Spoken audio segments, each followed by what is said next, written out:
Hello dear students, मेरा नाम सादिया परवीन है। Welcome to our new video.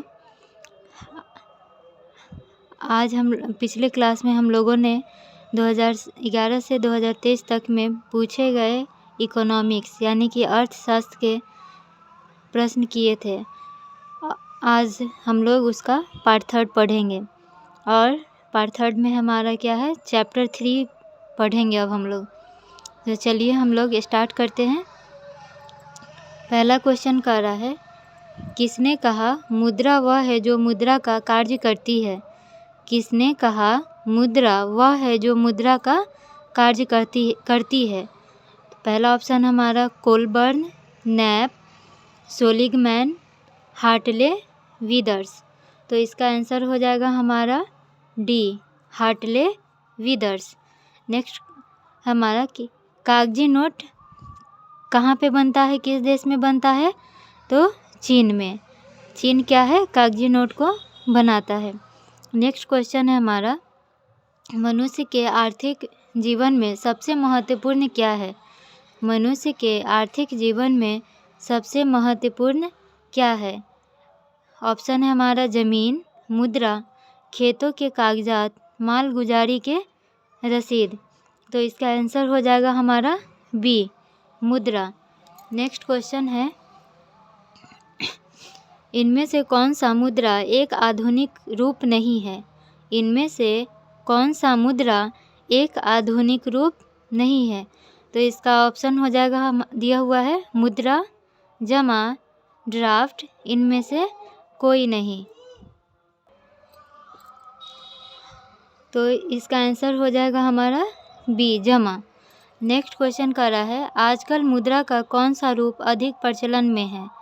आजकल मुद्रा का कौन सा रूप अधिक प्रचलन में है। ऑप्शन दिया हुआ है धात्विक मुद्रा, सोने के सिक्के, पत्र मुद्रा, इनमें से कोई नहीं। तो इसका आंसर हो जाएगा हमारा सी, पत्र मुद्रा। नेक्स्ट क्वेश्चन कह रहा है, साख का अर्थ क्या है। साख का अर्थ क्या है। तो इसका ऑप्शन है विश्वास करना, ऋण लौटाने की क्षमता, ए और बी दोनों, इनमें से कोई नहीं। तो इसका आंसर हो जाएगा हमारा सी, ए और बी, यानी कि साख का अर्थ क्या होगा, विश्वास करना और ऋण लौटाने की क्षमता। नेक्स्ट क्वेश्चन है, विनिमय का सर्वोत्तम माध्यम क्या है। विनिमय का सर्वोत्तम माध्यम क्या है। तो हमारा ऑप्शन है चेक, मुद्रा, वस्तु, हुंडी। तो इसका आंसर हो जाएगा हमारा बी, मुद्रा। विनिमय का अर्थ क्या होता है, लेन देन। विनिमय का अर्थ क्या होता है, लेन देन। विनिमय का अर्थ क्या होता है, तो लेन देन। नेक्स्ट क्वेश्चन कर रहा है, निम्न में से कौन साख मुद्रा का उदाहरण है। निम्न में से कौन साख मुद्रा का उदाहरण है। तो इसका आंसर ऑप्शन दिया हुआ है करेंसी नोट, बैंक ड्राफ्ट, सिक्के, इनमें से कोई नहीं। तो इसका आंसर हो जाएगा हमारा B, bank draft. Next question है, निम्न में से कौन प्लास्टिक मुद्रा है। ऑप्शन है हमारा cheque, bank draft, debit card, currency note. तो इसका आंसर हो जाएगा हमारा C, debit card. Debit card क्या है, डेबिट कार्ड को एटीएम भी कहते हैं, एटीएम कार्ड, ठीक है। तो डेबिट कार्ड क्या है, हमारा प्लास्टिक मुद्रा है। नेक्स्ट क्वेश्चन है कि रूस की मुद्रा क्या है। रूस की मुद्रा क्या है। तो ऑप्शन दिया हुआ है दिनार, रियाल, रूबल, टका। तो आंसर हो जाएगा हमारा सी, रूबल। नेक्स्ट क्वेश्चन है, स्वीडन की मुद्रा क्या है। स्वीडन की मुद्रा क्या है। तो ऑप्शन है पौंड, डॉलर, रूबल, कोरोना। तो इसका आंसर हो जाएगा हमारा डी, कोरोना। अब हम लोग, वो हमारा 10 क्वेश्चन था जो चैप्टर 3 का था। अब हम लोग पढ़ेंगे इकोनॉमिक्स का चैप्टर 4। चैप्टर 4 का नाम है हमारी वित्तीय संस्थाएं। तो वित्तीय संस्था का अर्थ होता है कि जहाँ से ऋण लेते हैं, यानी कि हम लोग जहाँ से कर्ज लेते हैं उसको क्या कहते हैं, वित्तीय संस्था कहते हैं। उसके बाद जानेंगे कि वित्तीय संस्था कितने प्रकार की होती है। तो वित्तीय संस्था 2 प्रकार की होती है। एक होता है संस्थागत, पहला क्या होता है संस्थागत, और दूसरा होता है गैर संस्थागत। पहला क्या होता है संस्थागत और दूसरा होता है गैर संस्थागत। और संस्थागत में आ जाता है व्यावसायिक बैंक, जैसे कि हो जाएगा SBI हो गया, पंजाब नेशनल हो गया, या फिर फिनो बैंक हो गया। और गैर संस्थागत में होता है कि हम लोग अपने सगे संबंधी से कर्ज लेते हैं, या फिर लाला जी से लेते हैं, या फिर गांव में महाजन से लेते हैं। चलिए अब हम लोग ऑब्जेक्टिव क्वेश्चन पे आते हैं। पहला क्वेश्चन हमारा कि भारत की वित्तीय राजधानी किस शहर को कहा जाता है। भारत की वित्तीय राजधानी किस शहर को कहा जाता है। तो ऑप्शन है हमारा मुंबई, दिल्ली, पटना, बंगलौर। तो इसका आंसर हो जाएगा हमारा ए मुंबई।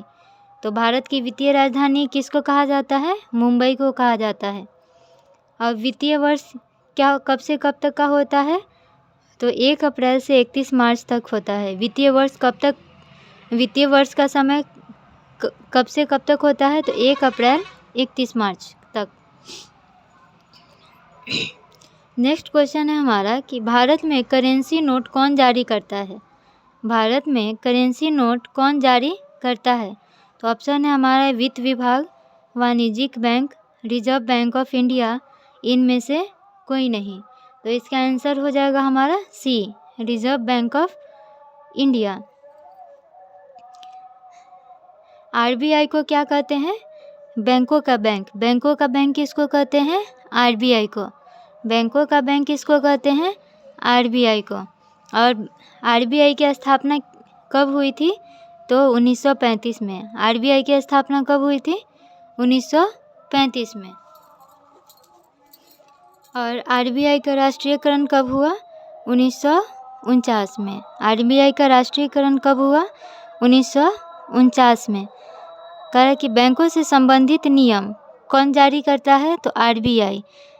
बैंकों से संबंधित जो भी नियम लागू करना होता है वो कौन जारी करता है। तो RBI यानी कि रिजर्व बैंक ऑफ इंडिया। अब है कि 1 रुपये के कागजी नोट और सभी सिक्के कौन बनाता है। 1 रुपये का कागजी नोट यानी कि 1 रुपये का कागज़ का नोट और जो भी सिक्के चलते हैं वो कौन बनाता है। तो वित्त विभाग बनाता है। 1 रुपये के कागजी नोट और सभी सिक्के कौन बनाता है, वित्त विभाग। नेक्स्ट क्वेश्चन है कि भारतीय मुद्रा बाजार में किस प्रकार के ऋणों का लेन देन होता है। भारतीय मुद्रा बाजार में किस प्रकार के ऋणों का लेन देन होता है।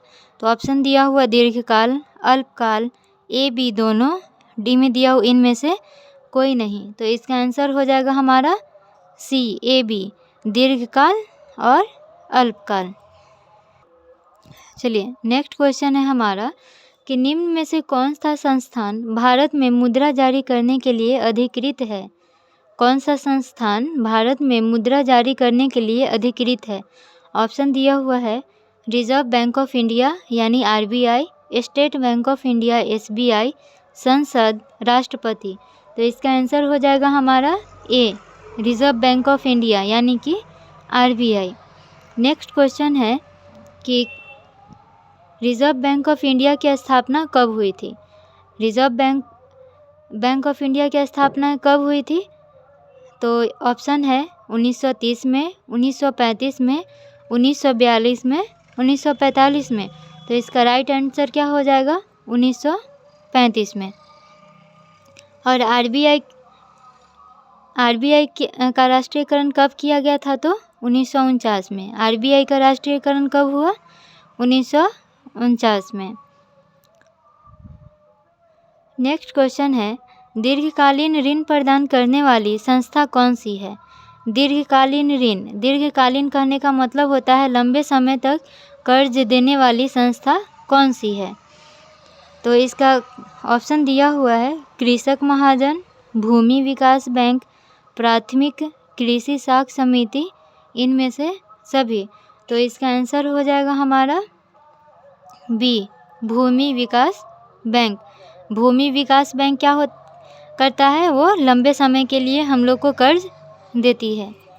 नेक्स्ट क्वेश्चन है हमारा कि भारत का केंद्रीय बैंक कौन है? भारत का केंद्रीय बैंक कौन है? तो ऑप्शन दिया हुआ है स्टेट बैंक ऑफ इंडिया यानी SBI, union bank of India UBI, reserve Bank of India RBI, Punjab national bank PNB।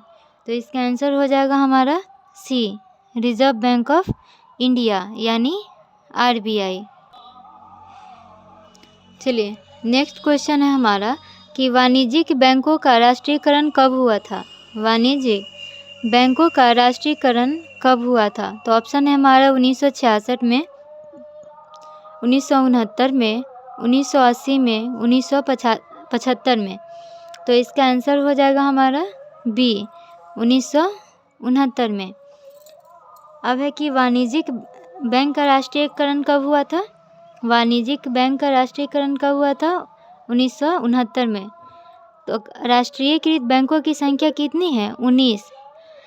पहले कितनी थी? राष्ट्रीयकृत बैंकों की संख्या पहले कितनी थी? 19। और अब क्या हो गई है? 11 या 12। राष्ट्रीयकृत बैंकों की संख्या पहले कितनी थी? 19। और अब कितना हो गया है? 11 या 12।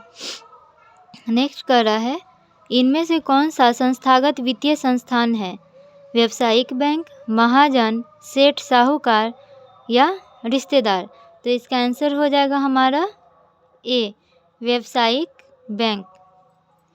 नेक्स्ट क्वेश्चन है हमारा नोबेल पुरस्कार से सम्मानित बांग्लादेशी अर्थशास्त्री कौन है? नोबेल पुरस्कार से सम्मानित बांग्लादेशी अर्थशास्त्री कौन है? तो ऑप्शन है हमारा प्रोफेसर इकबाल यूनुस, मोहम्मद इकबाल यूनुस, मोहम्मद यूनुस, मोहम्मद शफीक यूनुस।